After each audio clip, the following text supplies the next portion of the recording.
Yeah, maybe I should just mow for them, huh? Well, they pay for your equipment eventually. Yeah.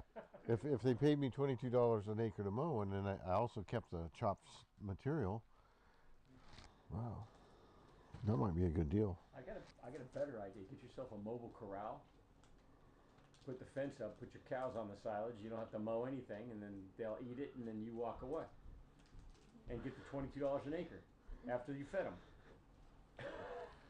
All you have to do is thinking. convince this giant corporation to let you build a fence on their property. I'm sure. No, it's all portable. You just move the pins. They do that already. They are doing that, like on the corn that's already harvested. Then they bring in cattle and just to put up the electric fence. So, are we live? Yep. Okay. All right. So, welcome to class, and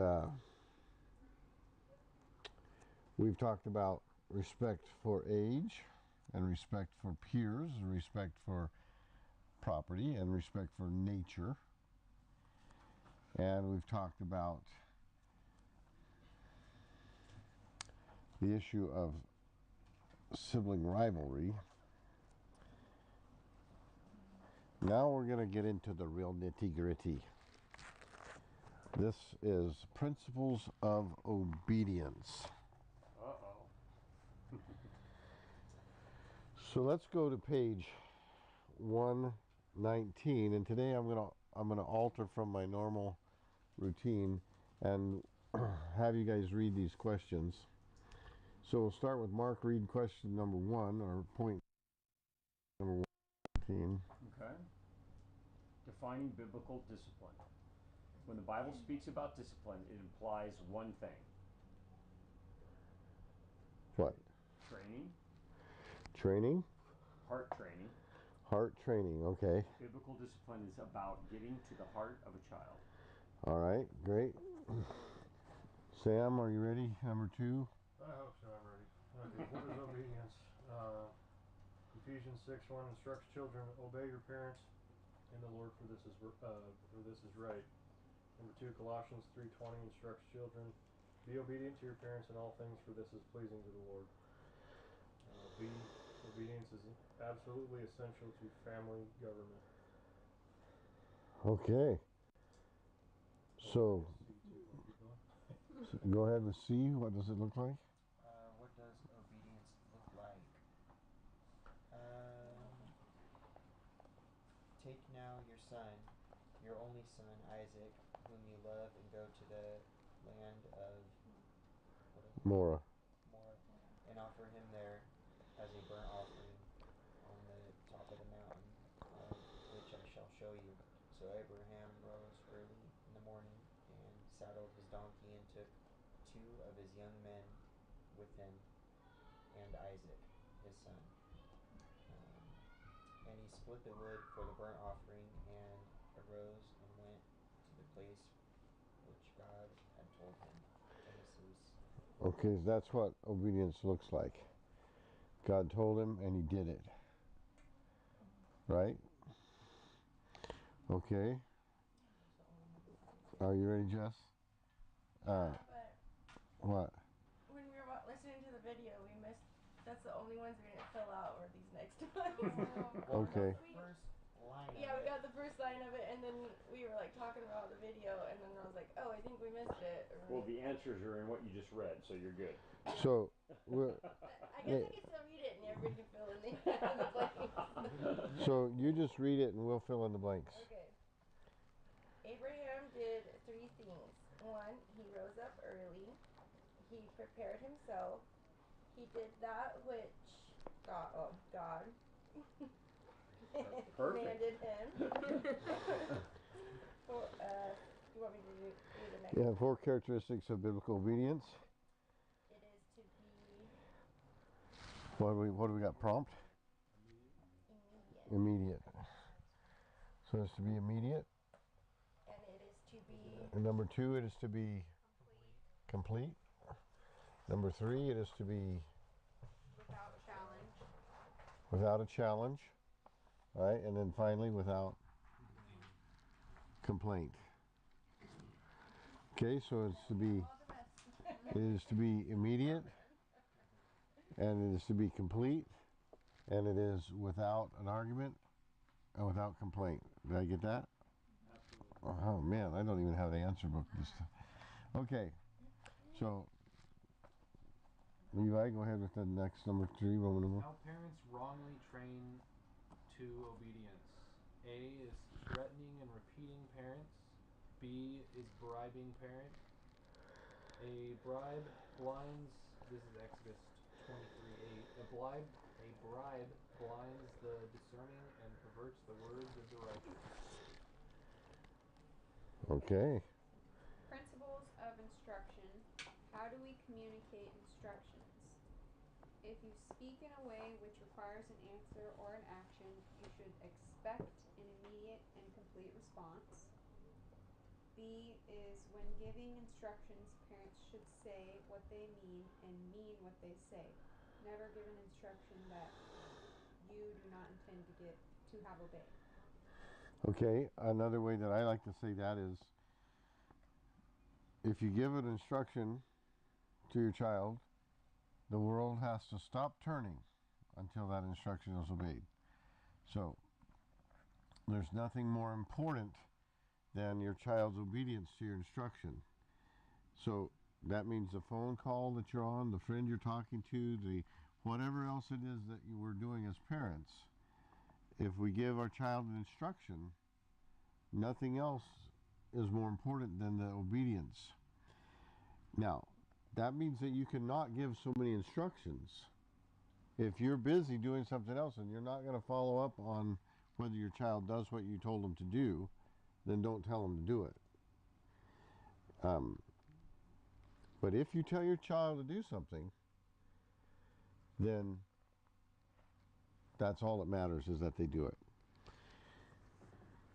So, by the way, this is training. This is training. And when your child learns to do it, life is easier for them. This is not about making the world easier for parents, although it's more pleasant for parents. It's about making life easier for our children, because obedience without objection is a wonderful place to be in. All right. All right, so we're ready for the next one. Understanding objectives and subjective obedience. When parents require the standard, the child alone determines when punished. The consistency of God's moral standard makes obedience objective, since the parent does not react arbitrarily. Yes. Okay, do you comprehend what we're talking about on that? That makes sense, everybody? Objectivity versus subjectivity. So, immediate obedience is not subject to anything. It's objective. I said it, do it. Here's subjective. I said it, but you don't have to do it because I'll say it again. And then you don't have to do it because, well, I'm going to say it again. And then I'm going to tell you that if you don't do it, you might get in trouble. But you really don't have to do it. Because I'll probably say it again and then say, now I'm serious. 1, 2. Kid's like, 3, 4, 5. Yeah. Kid's like, how far will they go today? And then finally you get enough of it and you make your kid do it. All right? Well, if you can make your kid do it when you've had enough of it, why not the first time you said it? And here's why. It's not fair to child to have to guess what mood you're in. because, you know, if you're in a pretty easygoing mood, it can go all the way to, you know, whatever. But if you've had a rough day or whatever, you blow up. So then your kid is faced with the insecurity of not knowing whether you're going to blow up or not, or when you're going to blow up. That's not fair to the kid, right? But if the kid knows, if I instruct you, do it, then that's objective. It's not subject to guessing what your mood is. And it adds confidence to the child's world. Does that make sense? Because they know where the boundary is. They don't have to guess. It's when you start to see this in your home, it's absolutely amazing. Absolutely astounding how much more confidence and assurance your children begin to display. You would think, well, that's being so bossy to be, isn't that just so inflexible to just be like, expect that every time you say something, your kid has to do it right now? Isn't that inflexible? It's wonderfully inflexible because it provides security for your children. And it's very anti-cultural. And you know, it's like, but watch what happens when you do it so that when you give your children instruction, it's because it was a necessary thing for them to do, and they do it. There's peace. I guarantee you that when your child has to guess, if you're a repeating threatening parent, and your child has to guess when you're going to blow your stack, that undermines their sense of security. And if you're a bribing parent, you're corrupting the whole process of the family government. You know, I'll give you a candy bar if you'll, you know, you tell your kid to do something, or, no, and you're like, come on, I'll give you this candy bar if you do it. Now, they're become a total corrupt little tyrant, because they might be like, I don't want candy. I want an airplane. Yeah. I want the Trump Tower, whatever. You know, they can bargain. Then it really puts everything on the child to be able to broker the deal with you, the parent. So now the child is having to broker a deal with the parent. They're not equipped to broker that deal, but they will try. Right? It's not fair to them. It's not fair. It's also not fair long term because at their youngest of ages, they start to learn how life's going to be. And if they have a voice in the family from an early age of into the adult world, your boss doesn't make deals with you. Yeah, there's no deals. You go do the task that you're paid for, and they're like, well, wait, this isn't how it works. Authority is vacillating. You can, you know, today you can do that, and so it sets them a standard for them early on that doesn't help them later in life either. So it's a long-term process. And then, in addition to that, is the issue of obedience to God. So God expects obedience, as was demonstrated by Abraham, who believed that God would bring his son back from the dead if necessary, because you understand, Isaac was the promised son who finally had come, and now Abraham hears God tell him, take him and sacrifice him. It's like, well, it seems a little difficult to have descendants as many as the stars in the sky or the sand on the seashore if I'm going to kill this kid. But the Bible says that Abraham believed in his heart that God would raise Isaac from the dead if necessary. what God did was stay Abraham's hand. In case you don't know the story, God stopped Abraham from slaying his son and provided an alternative sacrifice, which I just am blown away at the provision of God in our lives. Amen. That God will make a way when it seems impossible. And I just want to tell you that parenting can seem impossible. It's just like, wow, what am I going to do with this kid? But God will make a way and provide a way. So it's God is central in this whole program that we're talking about, and prayer will go a long ways. So the next time that you're in a situation where you're like, oh my, what am I going to do? Remember, there's nothing wrong to stop. Think about it. Pray about it. Put together a plan and then proceed with that plan. And you say, well, what if that plan don't work? You can stop again and pray about it and think it over. Sometimes you just have to be with your kids. It's like, you just wait right there and go in the other room and say, what are we going to do with this kid? How are we going to deal with this? And come to a conclusion and then come back.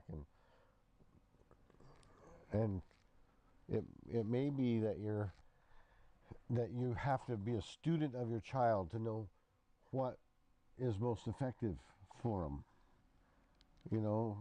Maybe, and your children are all different when you have multiple children. And one, you might have to give them the spanking of their life, and the other one, You look at them cross-eyed. you just look at them. And some of them, you give them the spanking of their life, and they're just like, yeah. Today is a good day to die. And so, but on the other hand, that one who won't respond to spanking, maybe they don't want to be alone, or maybe they don't want something that they're playing with to be removed from them. There are various things that get our children's attention. All right. Bonus material. Okay. Moving on. So go ahead, Mark, with the next point. Where are we at here? B. Anything less than first-time obedience brings subjective punishment. The child is governed by his parents' present resolve, and that is what keeps the child in a state of continual conflict, confusion, and insecurity. Obedience is no longer objective, but subjective. Consequences are no longer tied to disobedience, but to the mood and whim of the parent at any particular moment. Okay. Next point. Immediate disobedience or immediate obedience in time. The A's. Part A is yes, mom and dad. B, look at your face. 3, timely compliance. The aid, children, this is your 5-minute warning.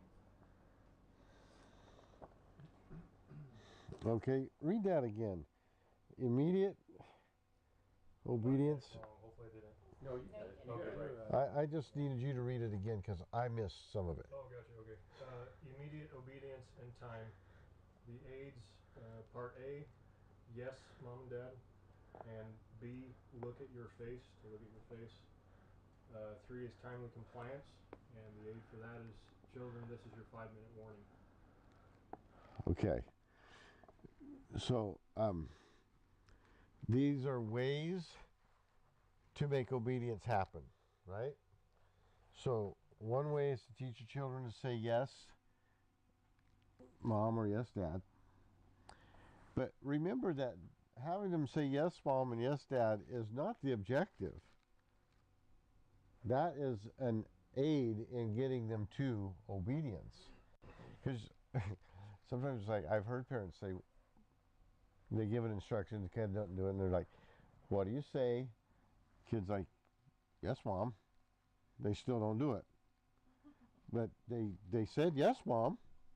That was the right answer. That's what they're supposed to say, right? So we want to make sure we don't confuse our children with thinking that the yes, Mom, yes, Dad is the end of the objective. So yes, Mom, yes, Dad is a matter of getting the two things: to make sure that they understood, that they heard you, and then that they are going to agree to do it. Okay, then the look on the face, or to look at your face, sometimes we tell our kids stuff when they're walking away or doing something else, and they didn't completely hear because they were not paying attention. And so sometimes it's important for us to call them over and look them directly in the face. And when they're little, sometimes it's important to actually take them and then say, look at my face. Did you understand what I said? You know? Yes, well, what did I say? Yeah. Ask them, what did I say? See, here's the thing. You're not a repeating threatening parent if you tell your kid to do something and they don't do it, and you go, come here. And you grab them by their little head and you tilt their face up to see you and you say, what did I say? And they're like, yes, Mom. No, that's not what I said. What did I just tell you to do? Go brush my teeth, or whatever it was. Okay, so now what are you going to do? You're going to go brush your teeth. Yes, Mom.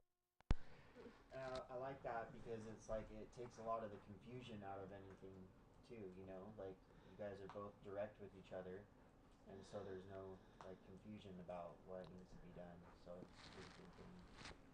And the other thing is, if you're yelling across the house at your kids and you're not looking them in the face, this is pandemonium, and it's an invitation for disobedience.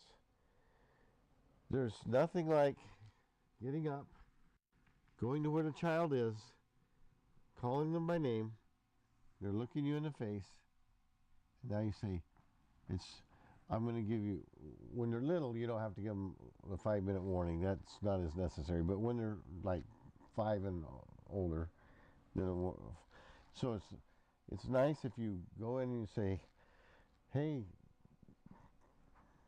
Patrick, or whatever he is, and he looks at you and you say, okay, I'm going to give you about 5 minutes to wrap up what you're doing here, and then we're going to go to town.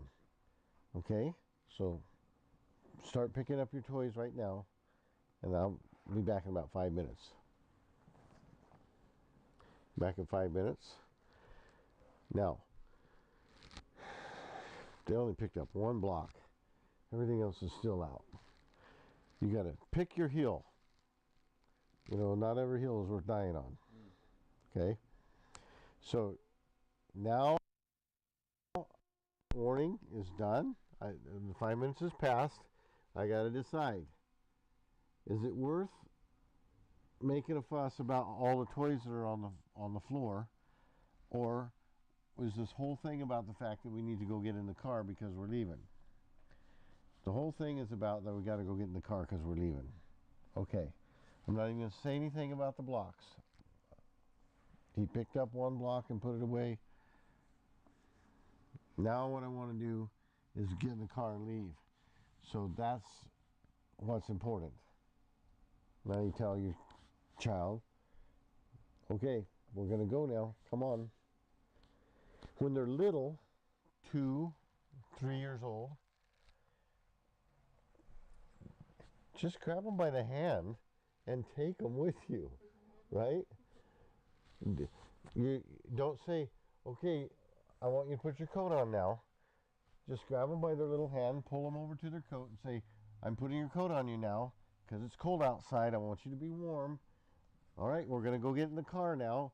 And then if you have to, pick them up and take them out and put them in the car. Why? Well, you eliminate a whole bunch of times. You just eliminated a whole bunch of opportunities for them to disobey because you didn't ask them to do anything. You just did it. Because control is big, relationship is small. Now, when they get to be 5 years old, you give them a 5-minute warning that you're about to ask them to do something. You come in and you ask them to do it. Now they're more capable of doing some things, but here's the thing. They're already trained to be obedient. Okay? So now you tell them, okay, we're going to go get in the car, so go get your coat and let's go get in the car. They're a little bigger, so they can go do that. Now they're going to go get in the car. They say, yes, Mom. They go and grab their coat, and the whole time you're watching them. Because at any given moment, if they stop complying, you can always resort to control. Because they're still little. But the issue that I'm trying to make, the point I'm trying to make is this. The issue is that they obey and that you've given them instructions, so now you're going to supervise until compliance, right? Now, some of you are like, yeah, but my kid's 9 and I haven't been doing this since they were born. Okay. That's all right. Because they can still be trained. They can still be taught. The difference is that now you have to make up your mind that you're not going to fight with your kids. All right? There's a difference between instruction and authoritative follow-up and fighting. So as soon as you're like, I said, now you're fighting. Okay? You know, that when you feel that competitive thing between you and the kids, like, just stop. Walk over to this child. They may be 9 years old. Need to shave every other day. Yeah. You walk up to that child and you say, I asked you to put on your coat so we can get in the car. And you begin to, even physically at that age, move them towards their coat.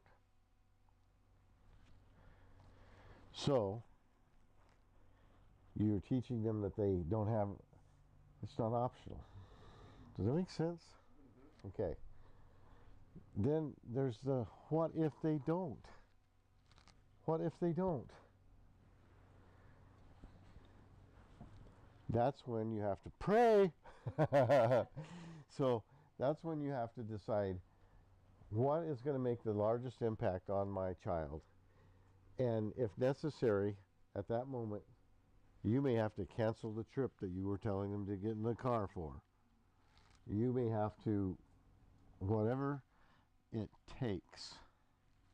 Whatever it takes. I actually have a little example of like the 5-minute warning today, right before we came here.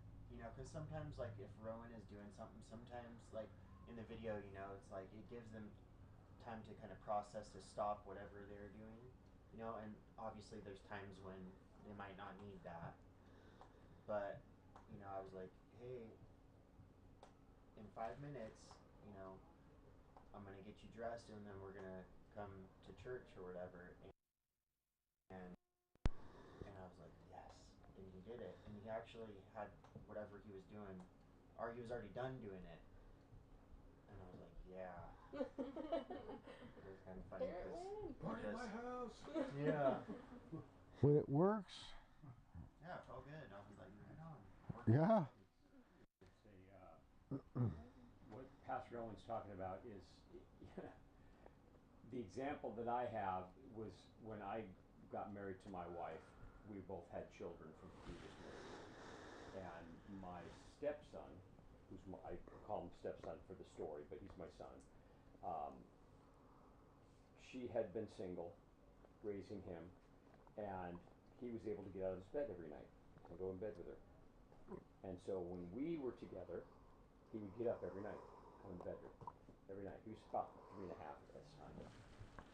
And because of how things work in life, you know, I didn't interject myself onto him right away because she had to ask for my assistance because, you know, you're blending a family. It's a little bit more complicated than, and so at one night it got to the point to where she asked me to interject. And I had to interject till about 3:30 in the morning. And once you start that fight, that battle, I didn't fight with him, but it was a battle. I put him back, he'd get out of bed. I'd get up again, put him back, he'd get up again. Finally, I had to spank him, put him back. I did that till 3:30 in the morning, till I was crying. But once I started, I couldn't stop. Because if I stopped, then he wins. And then he gets in the bed. So it's one of those things, I can totally resonate with what Pastor's saying, because you have to decide what you're ready to do, what you're prepared to do. If you're not prepared for the long haul, cancel the trip. You're not going shopping today. You have to do whatever you have to do at that point. So if you don't want to cancel the trip, don't go there. And speaking of this, being a student of your children, I've been in Walmart or wherever, another store, and I'll see this kid that's just holding his mom hostage and terrorizing the whole store. And I think she should have gone home 20 minutes ago. And so sometimes, and it's like, well, yeah, but I'm almost done. It's like, but that child is totally done. And you're staying ahead of the whole situation if instead of trying to make your kid stop throwing a huge fit, you realize that I should have been done 20 minutes ago. I wasn't, I'm not done, but we are done. And you go. Does that mean your child won a fight? No, not if you weren't fighting with them. Sometimes you have to understand the child well enough, and I'm talking, you know, when they're 2, 3, 4, maybe 5. But as you know, God gave our children parents, and as parents we gotta, you know, try to figure out how to stay ahead of the child. And so one of the really important things in training is to know what it is you want to accomplish. Okay? So, like if I'm dog training, I always wonder if I should talk about dog training, but there's some parallel principles. If I don't know what I want my dog to do, then there's no way he's ever going to do it. Because I don't, you know. And I've hunted with people who I can tell they didn't know what they wanted their dog to do. And he sure enough wasn't doing it. So, that's important. So, remember, when obedience, expect that they will do it when you tell them to do it. And then some things that help to make sure that they know to say yes, mom, or yes, dad. And that you look them directly in the face when you ask them to do it. And then, what was the third one? 5-minute warning. Right. Now, you don't have to always give your kid a 5-minute warning, but if it's a change of venue or a change of place, it's courteous to give them a 5-minute warning, especially after they're 5. And it does avoid some conflict at times. Sure. Yeah. They're more likely to obey when you say let's go than if you just walked in the middle of whatever they're doing and be like, let's go. This was one that was extremely difficult for me to remember to do. Jennifer was far better at it than me, because I'm always barely figured out when I'm supposed to leave anyway. And then it's like, okay, let's go. And the kid's like, what? We're already late. Let's go.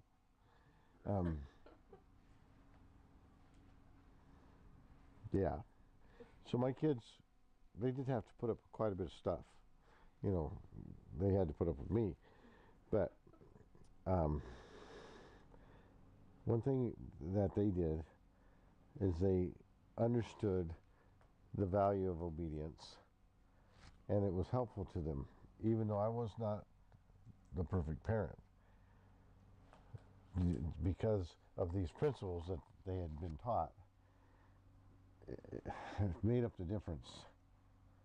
So I'm grateful for that. And I guess I'm telling you that because there aren't any perfect parents, and we're all going to make mistakes, but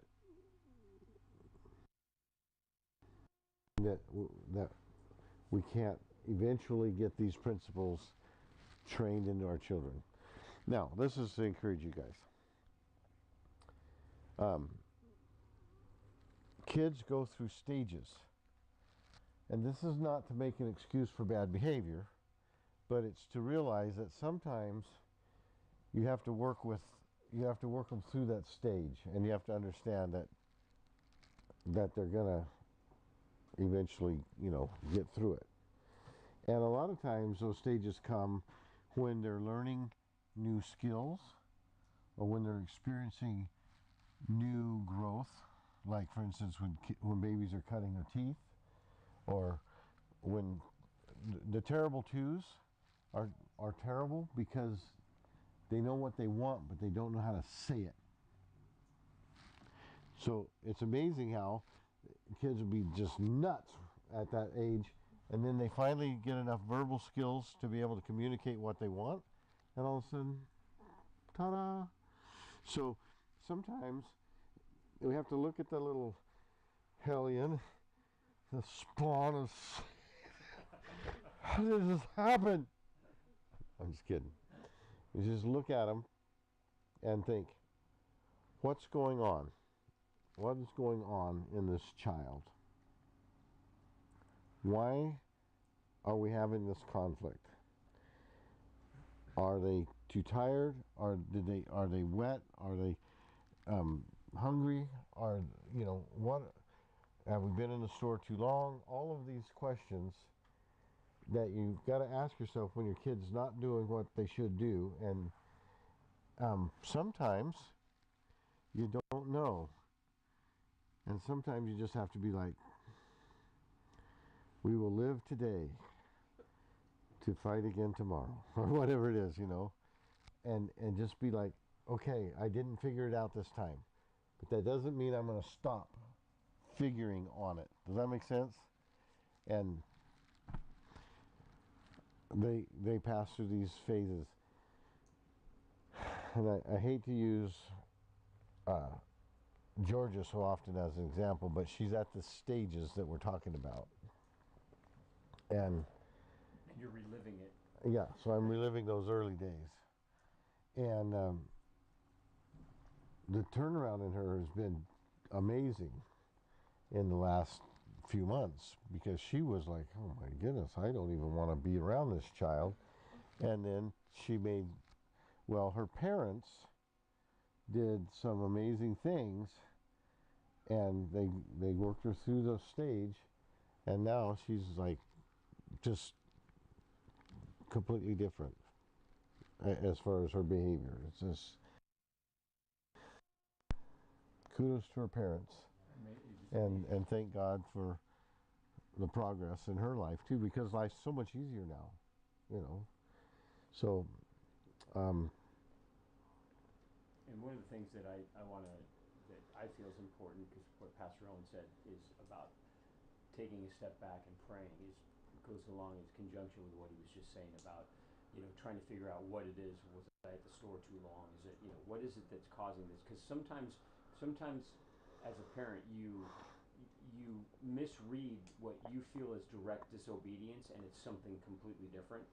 And you may be coming in hard and hot and not realizing that that's not what's required at that moment. So that stepping back and praying about it and giving yourself time to seek the Lord and go, okay, well, what am I supposed to see here? God, I'm missing something.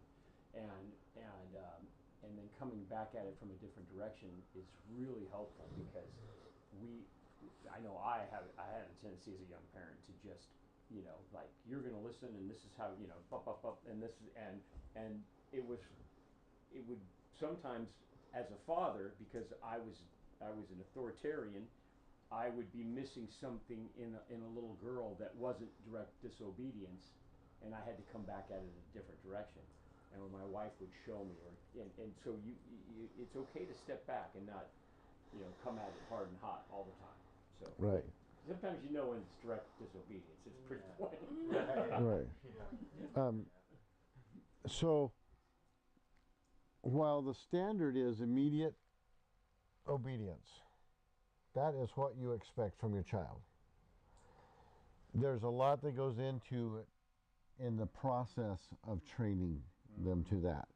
And so being willing to be a student of your child, being willing to ask yourself what's going on inside this child, understanding that sometimes it's 3 steps forward and 2 steps back in a training program. You're going to win because God is with you. Absolutely. And so I just wanted to reiterate a couple things. Don't be a threatening, repeating threatening parent. Don't be a bribing parent, but instead be a parent that expects your child to do what you ask them to do. Which means if you're not going to insist, don't ask them to do it. And then remember this, if you can make your kid do it when you finally blow your stack, then why can't you make them do it the first time you ask them? And so that's when to make them do it. Being a student of your child to understand what they respond to best in terms of if you need to apply force because they are not compliant, then what force is most effective. And it's coming up, I keep promising, but it's coming up that I'm going to talk about. Okay, there's a lot of ineffective spanking, but there is a way that spanking is effective. And by the way, I don't think kids need to be spanked very often. Not if your parenting is structured and disciplined. And let me just, the quick thought here is that spanking, physical punishment, is expressly for the purpose of changing the heart. So when we get to the lesson where we talk about the heart, then I'm going to talk about what I think is the appropriate methodology for spanking a child in a way that will produce a change of heart. And right now, what is especially important is that you're introducing and following up on the training of your children about obedience. So you need to have a discussion with them the next day or so that says, we expect you to obey us the first time we tell you. You've already introduced the yes mom and yes dad, right? So you tell them, when we tell you what to do, your proper response is to say yes, so I'll know that you heard me, and I'm talking to you now. See, because they started to drift right about there. All right? Look me in the face now, because this is how it's going to be from now on. All right? Go ahead and go do what you're going to do, because you're not giving them any instruction. You're telling them how it's going to be. And then the next time you tell them to do something, that's how it's going to be. So pick something that you can really make them do. the If next. you haven't been doing it, it's okay to start. It's never too late to just say, you know what, we're going to change this thing up. Right. Because it's like, oh, well, we haven't been doing it. We've already lost the battle. Now, you can do it. In fact, kids are generally more receptive to this idea than we as parents are, because we have to be consistent. Kids actually begin to appreciate the boundaries once we become consistent. So It's actually awe-inspiring at times, yeah, the way that they react. it can all be. of a sudden when they're fenced in. When the little light comes on, It's kind of interesting. ding! All right. Is this the chapter that talks about mirroring the look on your child's face? Did they say anything about that in this chapter? I think it's coming up. Okay. All right. So, do we have a little bit left here? Reading the look on their face, not misinterpreting what they were. When we're, No, I not think the we- one, like to measure the expression. Right. It's not that one. No.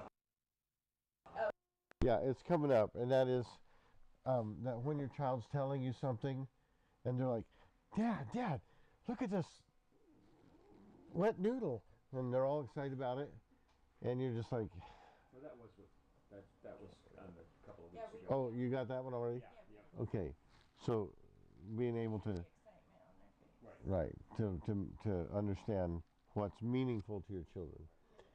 Be excited with them. You know, it's really not as complicated as it might seem. I mean, there's 18 lessons. I don't know if I can remember all this. But when it really comes down to it, it's a matter of caring about your children and making sure they obey you and making sure that they understand the moral reason why. And modeling to your children what it means to have Christ be in control of your own life. It really comes down to that. And so these principles are so helpful. Don't feel overwhelmed by, what if I don't do, what if I, it's like, just care, be consistent, pray for wisdom, and these things, as you begin to employ them in your family, they'll begin to make a difference. And when you start seeing, like he was saying, when you start seeing your children just do what you ask them to do, and peace in the home, and remember what I said, try to have a quiet home. You see, the Bible says make it your ambition to live quietly at home. So, try to have a quiet home. That may mean turn off the noise makers, the radio, the TV, or whatever, or turn it down. Don't yell across the house, "Dinner's ready, come on." It's like, just get up and go in where the kids are and say, "Hey, dinner's ready, let's eat." It's like, is that a big deal? Oh, maybe you're an Italian family. I don't know. But I do believe that peace in the home is incredibly valuable, and that having a quiet home promotes that. And, don't, that, that's just like,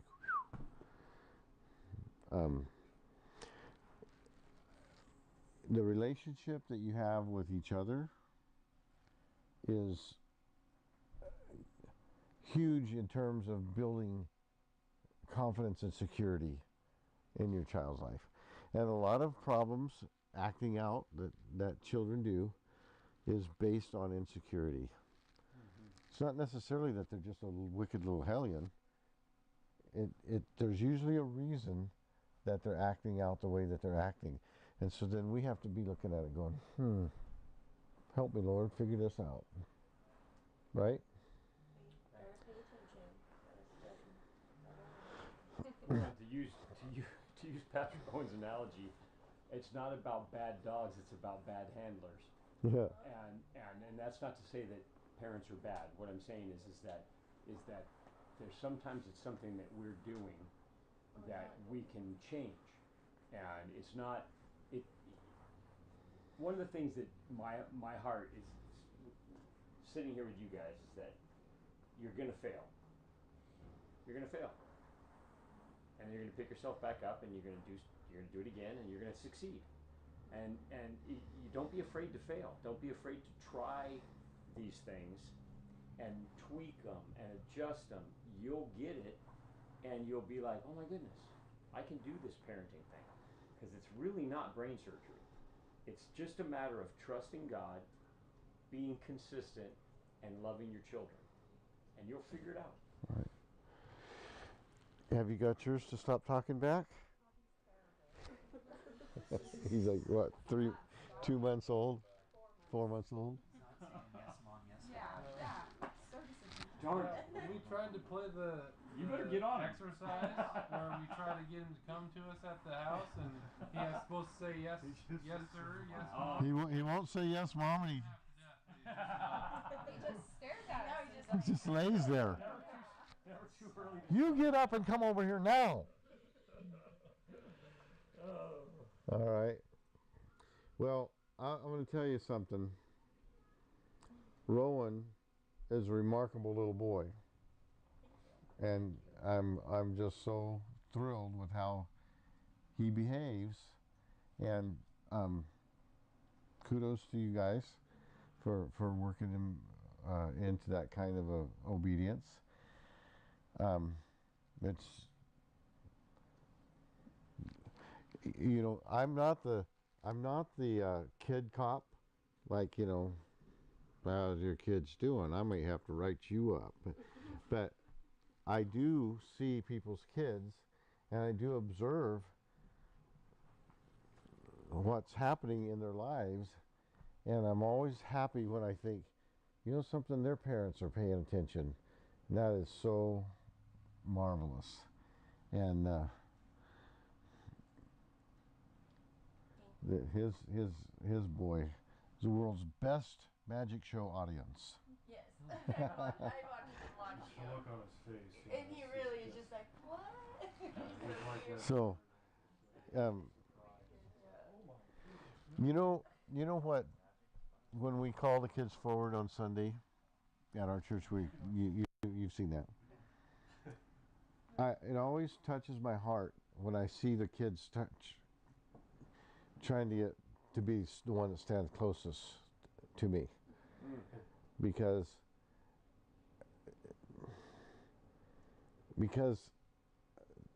it hasn't always been that way. For most of my life, kids were pretty much scared of me. I used to come home for Christmas break, and Jessica's brothers would cry and run in the other room when they saw me. And I had never done a mean thing to them ever, but they were just scared of me. And yeah, now, you know, Jared's like Mr. looks like Stretch Armstrong doll, and Joel is a Top Gun pilot for the Navy. You know, there's nothing that they're scared of now, but boy, back in the day, they were scared of me. And so I just feel like that through years of determination to soften my way of being, and maybe going gray helped, I don't know, maybe the grandpa bills, you know, but it just really touches my heart when kids come up to the front and they want to stand close to me. And I think it's because they can tell that I care. Mm-hmm. And I do. And I want every one of our children to grow up and experience God's plan in their life and not the devil's. You know, so growing kids God's way, right? Well, I want to see God's plan, because you know what God wants? He wants to bless and give your kids a life that is exceeding abundantly above all we can ask or think, according to John 10:10. So. Yeah,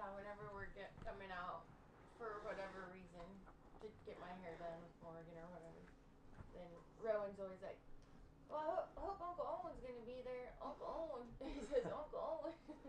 And then we get there, he'll be waiting. Like, if you're not there, he'll be like, you know, just doing whatever. And as soon as you get there, he comes and he tells me, Uncle Owen is here now. And he's so happy. He says, just can't wait to see you, but he'll wait patiently if you're not there yet. Or, Cool. yeah. Well,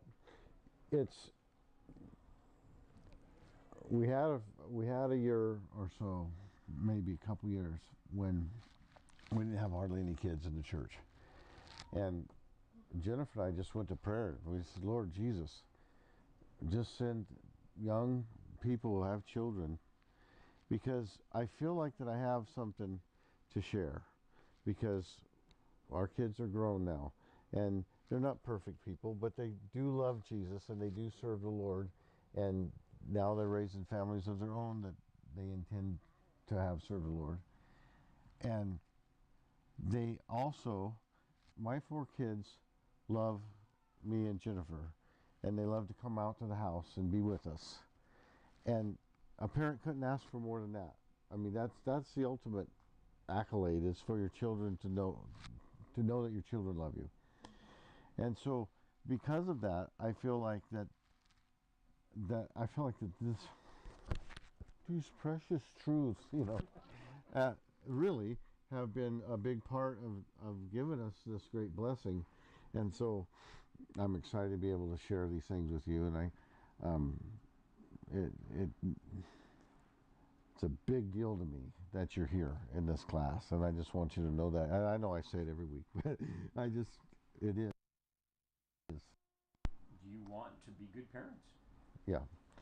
It's very indicative that you Thanks So, for having the class for us. keep I up the feel good work. like when we use these tools, it creates a soft heart in our child instead of other formulas that can create a hardened heart.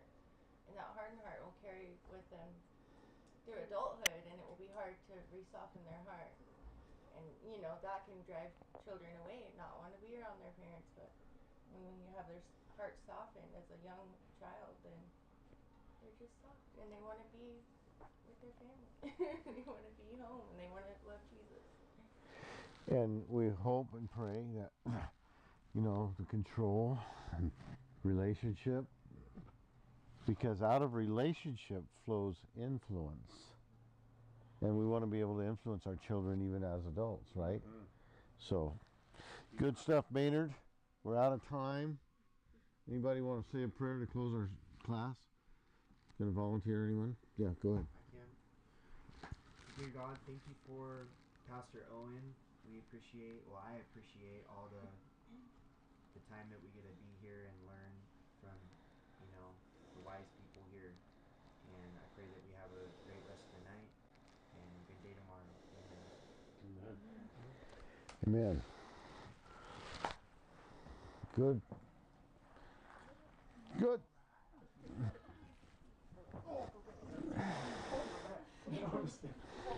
My bad.